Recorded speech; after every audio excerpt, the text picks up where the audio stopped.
New York City is known for its diverse housing options, including co-ops and condos. Both are popular choices for people who want to own a piece of the city. However, there are some key differences between the two that can make a big impact on your lifestyle and finances. In this video, we'll explore the pros and cons of both co-ops and condos in New York City. Let's start with co-ops. A co-op is short for cooperative housing. When you buy a co-op, you're not actually buying a physical property. Instead, you're buying shares in a corporation that owns the building. Here are some pros and cons of co-ops. First, what's good thing about co-op is it's less expensive than condos, making them more accessible for first-time homebuyer. Since co-op boards must approve new residents, there is often a strong sense of community in these buildings. Maintenance fees are usually lower than condos and may even include utilities like heat and hot water. However, co-ops often have strict rules and regulations such as restrictions on pets or subletting. Subletting means you rent out your property to somebody else. The co-op board has a lot of power in these buildings, and they can reject potential buyers or make changes to the building's rules without much input from residents.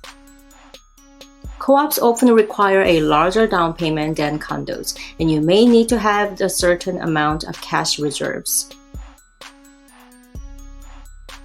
Now let's talk about condos. A condo is short for condominium, and when you buy a condo, you actually own the physical property outright. Here are some pros and cons of condos. And let's talk about good thing first. Condos offer more flexibilities than co-ops as there are fewer restrictions on things like pets or subletting. You own the physical property, which means you have more control over what you can do with it, such as renovating or renting it out. Condos often have more amenities than co-ops, such as a gym, pool, or rooftop terrace. And here are some cons. Condos are often more expensive than co-ops, making them less accessible for first-time homebuyer. Maintenance fees are usually higher than co-op fees and may not include utilities. Since condo owners don't have as much oversight as co-op owners, there may be less of a sense of community in these buildings. And another important thing when you buy co-ops and condos is checking if there's an assessment. It's an extra monthly charge on top of monthly maintenance or common charges. Buildings use them to cover the cost of major building repairs, unexpected large expenses, or to shore up the building's reserve fund. Assessments aren't intended to be permanent increases and have an end date. Sometimes they can last for just a few months, but often they can last for a year or more, depending upon the expense that needs to be covered.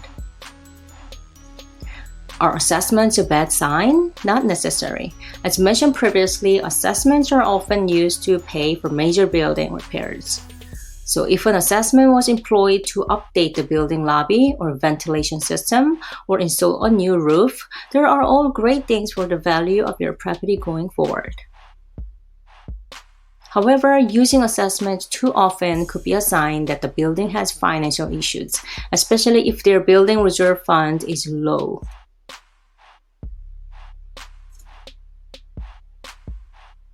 And how can you assess that information? Usually sellers can provide or your attorney will give you a better sense of this when they conduct their due diligence review process.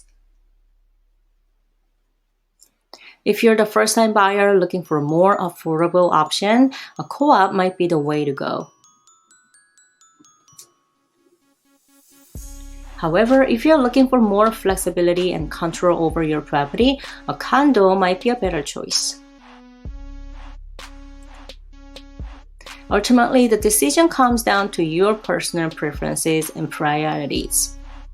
We get calls and emails every day of people just like you looking for help buying and selling in New York, and we absolutely love it.